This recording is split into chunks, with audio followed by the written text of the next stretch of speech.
देश और दुनिया के सम्मानित अतिथियों से, आपके दर्शकों से जुड़ने का अवसर दिया है। मैं नेटवर्क 18 का आभार व्यक्त करता हूं।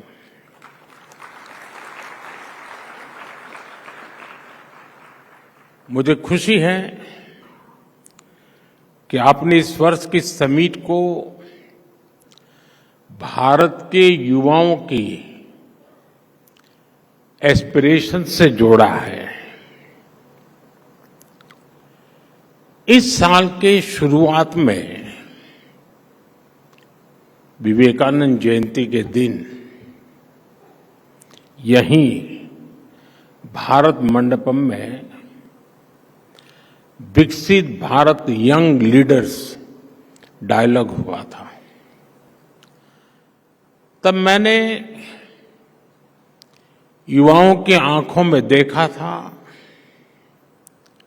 सपनों की चमक, संकल्प का सामर्थ्य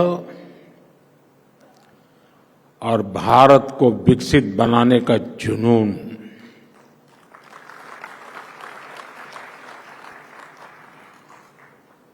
ट्वेंटी 47 तक हम भारत को जिस ऊंचाई पर ले जाना चाहते हैं, जिस रोडमैप को लेकर हम चल रहे हैं, उसके कदम कदम पर अगर मंथन होगा तो निश्चित ही अमृत निकलेगा। और यही अमृतकाल की पीढ़ी को ऊर्जा देगा, दिशा देगा और भारत को गति देगा। मैं आपको इस समिट की बधाई देता हूं, शुभकामनाएं देता हूं। साथियों, आज दुनिया की नजर भी भारत पर है और दुनिया की उम्मीद भी भारत से है। कुछ ही वर्षों में हम दुनिया की 11वीं से 5वीं सबसे बड़ी इकोनॉमी बने हैं। बहुत कम समय में अनेक प्रकार के ग्लोबल चैलेंजेस आए, लेकिन भारत रुका नहीं। भारत ने डबल स्पीड से दौड़ लगाई और एक दशक में अपनी इकोनॉमी के साइज को डबल करके दिखाया है।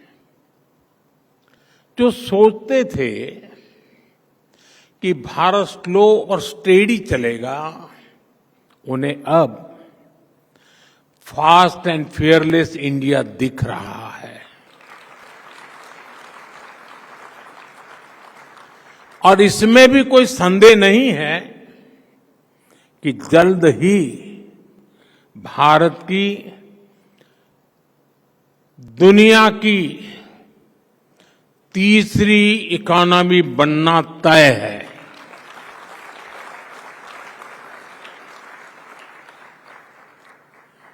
ग्रोथ की इस अभूतपूर्व स्पीड को कौन ड्राइव कर रहा है? इसे ड्राइव कर रहे हैं भारत के युवा, उनके एम्बिशंस और उनके एस्पिरेशंस। युवा भारत की इन्हीं एम्बिशंस और एस्पिरेशंस को एड्रेस करना आज देश की प्राथमिकता भी है। साथियों, आज 8 अप्रैल है। कल परसों ही साल 2025 के 100 दिन पूरे हो रहे हैं। 100 डेज, 25 2025 का पहला पड़ाव। इन 100 दिनों में जो निर्णय हुए हैं उनमें भी आपको युवा एस्पिरेशंस की ही झलक दिखेगी। साथियों, इन 100 दिनों में हमने सिर्फ फैसले नहीं लिए, हमने भविष्य की मजबूत नींव रखी है। हमने पॉलिसीज से पॉसिबिलिटीज की राह खोली है। 12 लाख रुपये तक की इनकम पर टैक्स, थैंक यू, इसका सबसे बड़ा फायदा हमारे यंग प्रोफेशनल्स और एंटरप्रेन्योर्स को मिल रहा है। मेडिकल की 10,000 नई सीटें, आईआईटी में 6,500 नई सीटें, यानी एजुकेशन का एक्सपांशन, इनोवेशन का एक्सेलरेशन। 50,000 नई अटल टिंकरिंग लैब्स, यानी अब देश के हर कोने में इनोवेशन का दीप जलेगा और एक दीप से जले दीप अनेक।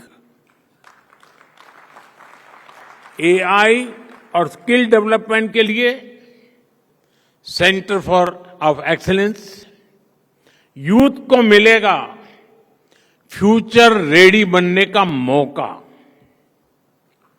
10,000 नई पीएम रिसर्च फेलोशिप, अब आइडिया से इम्पैक्ट तक का सफर और आसान होने वाला है। जैसे स्पेस सेक्टर खोला गया, वैसे ही अब न्यूक्लियर एनर्जी सेक्टर भी ओपन किया गया। इनोवेशन को अब सीमाएं नहीं, समर्थन मिलेगा। गीग इकोनॉमी से जुड़े युवाओं को पहली बार सोशल सिक्योरिटी का कवच दिया जाएगा। जो पहले दूसरों के लिए इनविजिबल थे, अब वे नीतियों के केंद्र में हैं। और एससी, एसटी तथा वुमेन एंटरप्रेन्योर्स के लिए 2 करोड़ के term loan. Inclusivity is not just a promise, it's a policy. इन सभी निर्णयों का सीधा लाभ भारत के नौजवानों को मिलने वाला है, क्योंकि जब युवा आगे बढ़ेगा तभी भारत आगे बढ़ेगा। साथियों, इन 100 दिनों में भारत ने जो किया है वो दिखाता है कि भारत रुकने वाला नहीं है। भारत झुकने वाला भी नहीं है। भारत अब थमने वाला भी नहीं है। इन 100 दिनों में भारत दुनिया का चौथा ऐसा देश बना जिसने सैटेलाइट्स की डॉकिंग और अनडॉकिंग की क्षमता हासिल की। भारत ने सेमी क्रायोजेनिक इंजन का सफल परीक्षण करके दिखाया। भारत ने 100 गीगावाट सोलर कैपेसिटी का ऐतिहासिक पड़ाव पार कर लिया। भारत ने 1,000 मिलियन टन कोयला उत्पादन का रिकॉर्ड बनाया।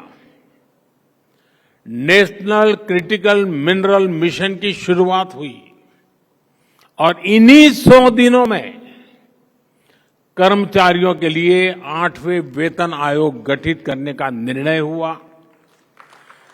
किसानों के लिए खाद पर सब्सिडी में बढ़ोतरी का फैसला हुआ, यानी अन्नदाता की चिंता सरकार की प्राथमिकता है। छत्तीसगढ़ में 3 लाख से ज्यादा परिवारों ने एक साथ नए घरों में गृह प्रवेश किया। स्वामित्व योजना के तहत 65 लाख से अधिक प्रॉपर्टी कार्ड सौंपे गए। और इतना ही नहीं, इन्हीं 100 दिनों में दुनिया की सबसे ऊंची टनलों में से एक सोनमर्ग टनल राष्ट्र को समर्पित की गई। आईएनएस सूरत, आईएनएस नीलगिरी, आईएनएस वाक्षित भारतीय नौसेना की ताकत में नए नगीने जुड़ गए। सेना के लिए made in India light combat helicopter खरीदी को हरी झंडी मिली और वक्फ कानून में संशोधन का बिल पास हुआ, यानी सामाजिक न्याय के लिए एक और बड़ा और ठोस कदम लिया गया। ये 100 दिन 100 फैसलों से भी बढ़कर है। ये 100 संकल्पों की सिद्धि के दिन है। साथियों, परफॉर्मेंस का यही मंत्र राइजिंग भारत के पीछे की असली एनर्जी है। आप जानते हैं, अभी 2 दिन पहले ही मैं रामेश्वरम में था। वहां मुझे ऐतिहासिक पंबन ब्रिज के लोकार्पण का अवसर मिला। करीब 125 साल पहले अंग्रेजों ने वहां एक पुल बनवाया था। उस पुल ने इतिहास देखा, उसने आंधियां सही। एक बार सुनामी ने, साइक्लोन ने उस पुल को बहुत नुकसान पहुंचाया।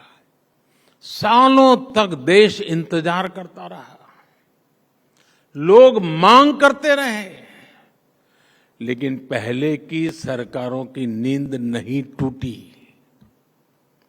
जब हमारी सरकार आई तो नए पंबन ब्रिज के लिए काम शुरू हुआ और अब देश को अपना पहला वर्टिकल रिफ्ट रेल सी ब्रिज मिल गया है।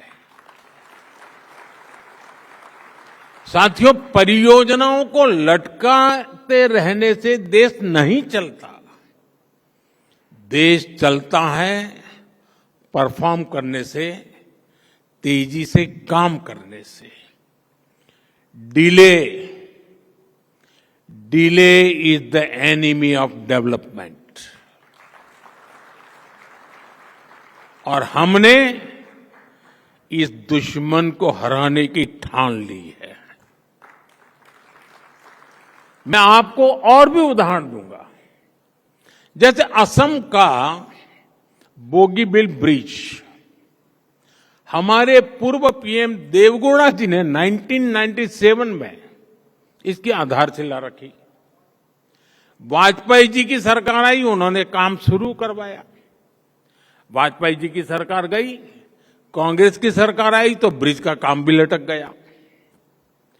अरुणाचल और असम के लोगों, लाखों लोग परेशान होते रहे, लेकिन तब की सरकार पर कोई फर्क नहीं पड़ा।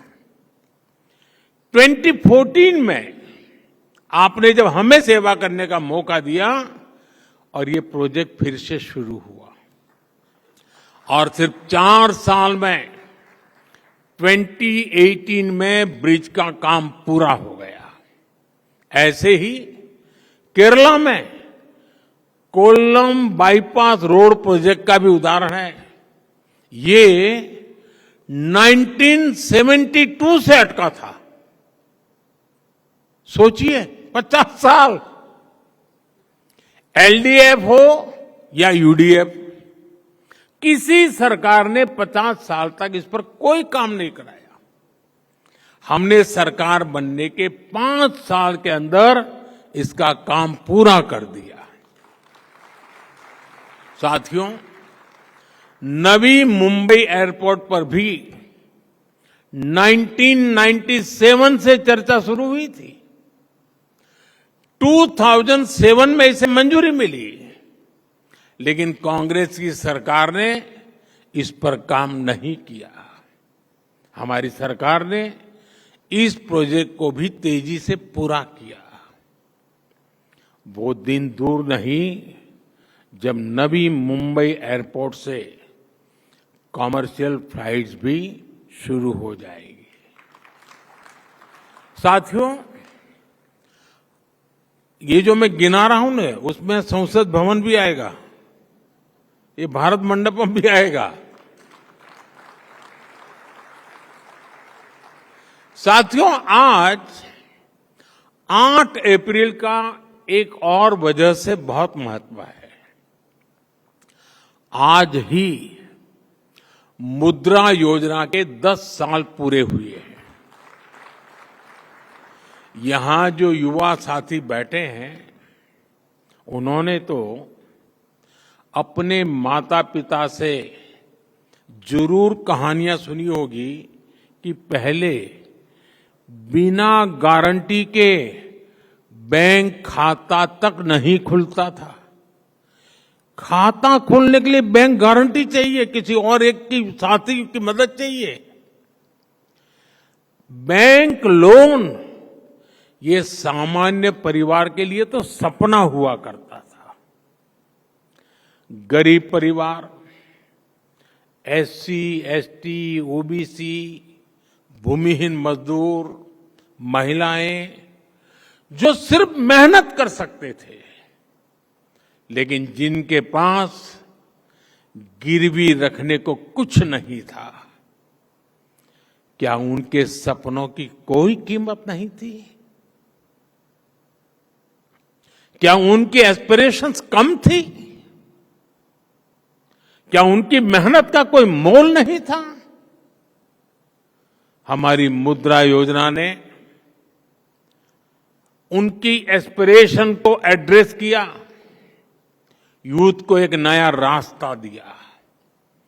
पिछले 10 साल में मुद्रा योजना के तहत 52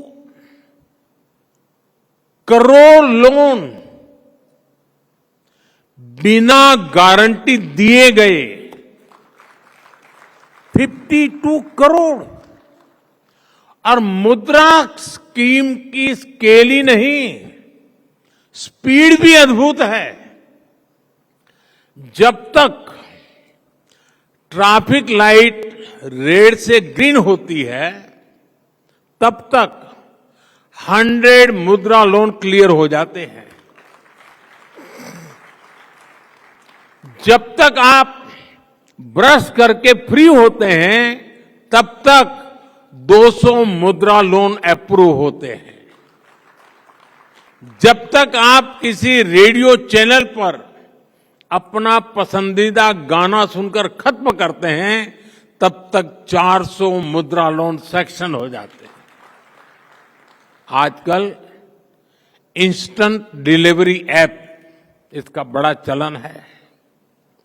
आपके ऑर्डर के बाद जितनी देर में डिलीवरी होती है, उतनी देर में 1000 मुद्रा लोन सैंक्शन हो जाते हैं। जब तक आप किसी ओटीटी पर एक एपिसोड खत्म करते हैं, तब तक 5000 मुद्रा बिजनेस का आधार बन जाता है। साथियों, मुद्रा योजना ने गारंटी नहीं मांगी, उसने भरोसा किया। और आप सभी को जानकर अच्छा लगेगा, मुद्रा योजना की वजह से 11 करोड़ लोगों को पहली बार अपना कोई काम करने के लिए, स्वरोजगार के लिए लोन मिला है। ये 11 करोड़ लोग अब फर्स्ट टाइम एंटरप्रेन्योर बने हैं, यानी 10 साल में 11 करोड़ नए सपनों को उड़ान मिली है। और आप जानते हैं कि मुद्रा से कितना पैसा गांवों और छोटे शहरों में पहुंचा है। करीब 33 लाख करोड़ रुपीस, 33 लाख करोड़ रुपए, इतनी तो कई देशों की जीडीपी भी नहीं है। This is not just micro finance, this is a mega transformation at the grass roots. साथियों, ऐसा ही उदाहरण एस्पिरेशनल डिस्ट्रिक्ट और एस्पिरेशनल ब्लॉक्स का है। पहले की सरकारों ने देश के 100 से अधिक ऐसे जिलों को पिछड़ा घोषित करके उन्हें अपने हाल पर छोड़ दिया था। इनमें से अनेक जिले नॉर्थ ईस्ट में थे, ट्राइबल बेल्ट में थे।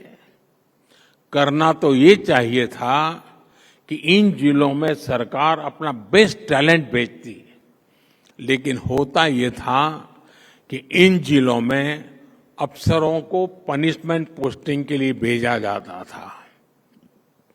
यही तो पुरानी सोच थी, पिछड़े को पिछड़ा ही रहने दो। हमने ये अप्रोच बदली और इन जिलों को एस्पिरेशनल डिस्ट्रिक्ट घोषित किया। हमने इन जिलों के एडमिनिस्ट्रेशन पर फोकस किया, अपनी फ्लैगशिप स्कीम्स को मिशन मोड पर इन जिलों में लागू किया। अलग अलग पैरामीटर्स के आधार पर इन जिलों की ग्रोथ को मॉनिटर किया गया।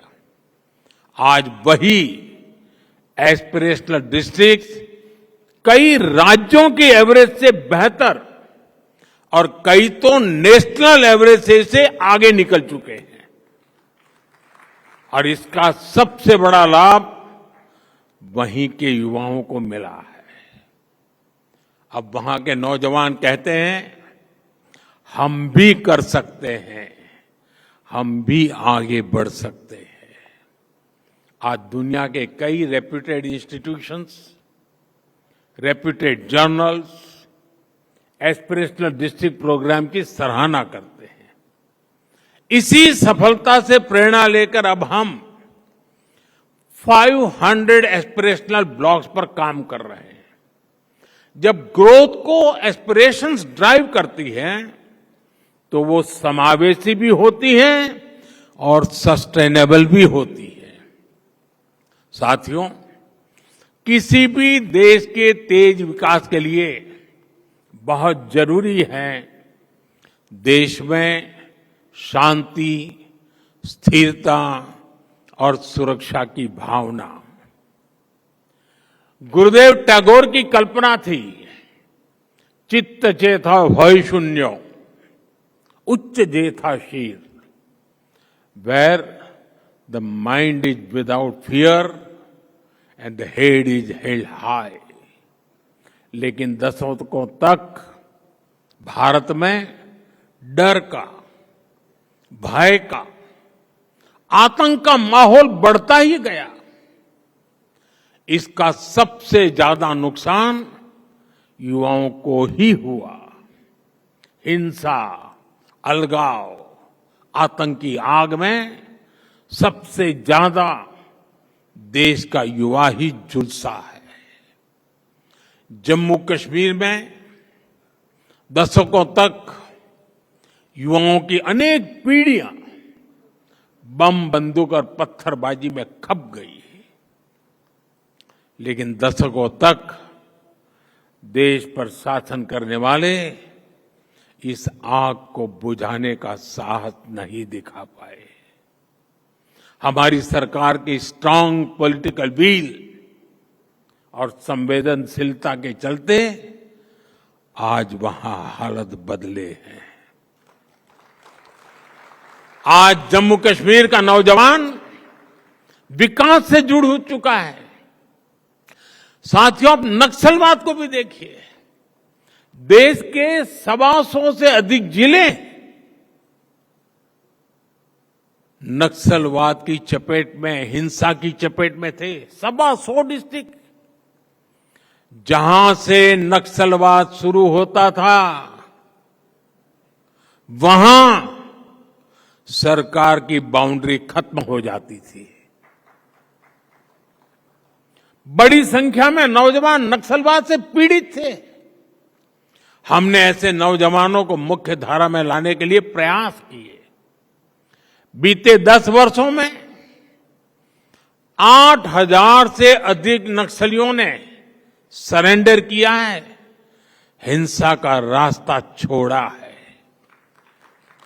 आज नक्सल प्रभावित जिलों की संख्या भी 20 से कम रह गई है। हमारे नॉर्थ ईस्ट में भी दशकों से अलगाव का, हिंसा का एक अंतहीन सिलसिला चल रहा था। हमारी सरकार ने बीते 10 सालों में 10 बड़े शांति समझौते किए। इस दौरान 10,000 से ज्यादा युवाओं ने हथियारों को छोड़ा और विकास की मुख्य धारा में शामिल हुए। सफलता सिर्फ ये नहीं है कि हजारों युवाओं ने हथियार छोड़े। सफलता ये भी है कि इसने हजारों नौजवानों का वर्तमान और भविष्य बचाया है। साथियों, हमारे यहां दशकों तक एक प्रवृत्ति चली। राष्ट्रीय चुनौतियों को पहचानने के बजाय उन्हें राजनीतिक कालीन के नीचे छिपा दिया गया। लेकिन अब समय आ गया है कि हम ऐसे मुद्दों से आंख न चुराएं। 21वीं सदी की पीढ़ियों को हम 20वीं सदी की राजनीतिक भूलों का बोझ नहीं दे सकते हैं। भारत की ग्रोथ में तुष्टीकरण की राजनीति एक बहुत बड़ी चुनौती रही है। अभी संसद में वक्फ से जुड़े कानून में संशोधन हुआ है। इस पर आपके नेटवर्क ने भी काफी चर्चा की है। ये जो वक्फ से जुड़ी डिबेट है, इसके मूल में तुष्टीकरण की राजनीति है, पॉलिटिक्स ऑफ अपीजमेंट है। ये तुष्टीकरण की राजनीति कोई नई नहीं है। इसका बीज हमारे स्वतंत्रता संग्राम के समय ही बो दिया गया था। अब सोचिए, भारत से पहले, भारत के साथ साथ और हमारे बाद दुनिया में कई देश आजाद हुए, लेकिन कितने देश ऐसे हैं जिनकी आजादी की शर्त विभाजन थी? कितने देश हैं जो आजादी के साथ ही टूट गए? भारत के साथ ही ऐसा क्यों हुआ?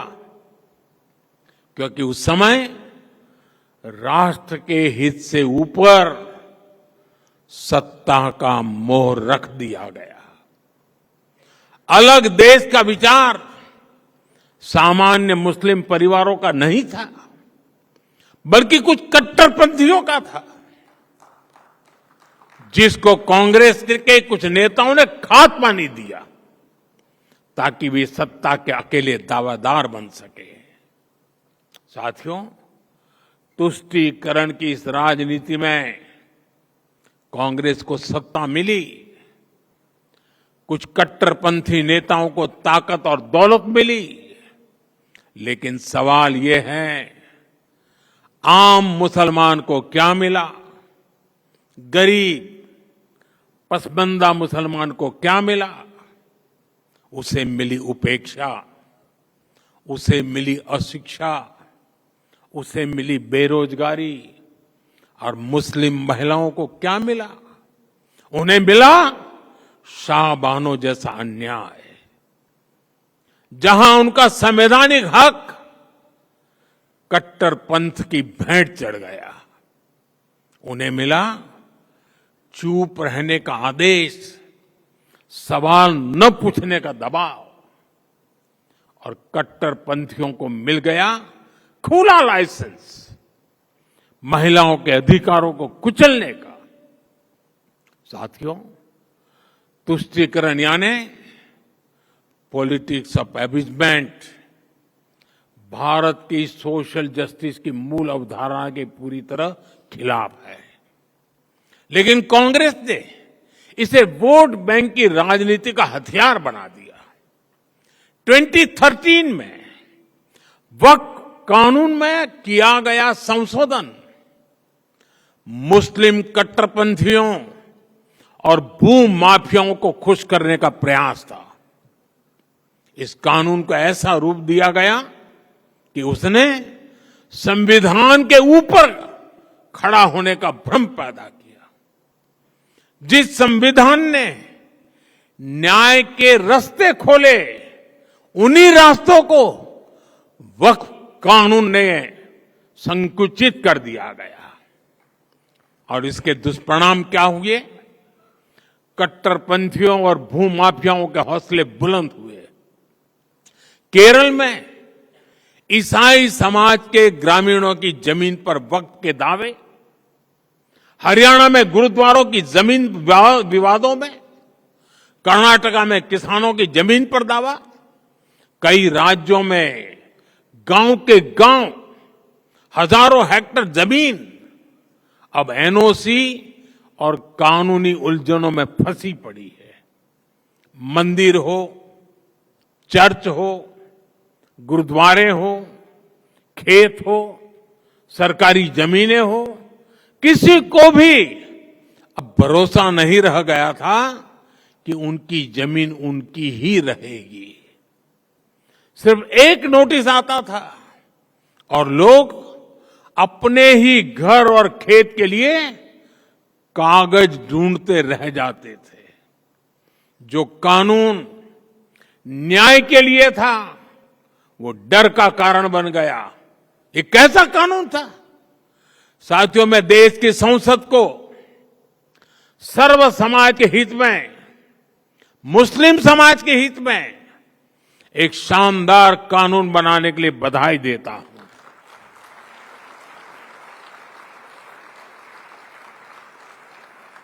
अब वक्फ की पवित्र भावना की भी रक्षा होगी और गरीब, पसमानदा मुसलमान, महिला, बच्चे, सबके हक भी महफूज रहेंगे। वक्फ बिल पर हुई बहस हमारे संसदीय इतिहास की दूसरी सबसे लंबी डिबेट थी। 75 साल में दूसरी सबसे लंबी डिबेट। इस बिल को लेकर दोनों सदनों को मिलाकर 16 घंटे चर्चा हुई। जेपीसी की 38 बैठकें हुई, 128 घंटे चर्चा हुई। देश भर से लगभग 1 करोड़ ऑनलाइन सुझाव आए। ये दिखाता है कि आज भारत में लोकतंत्र सिर्फ संसद की 4 दीवारों तक सीमित नहीं है।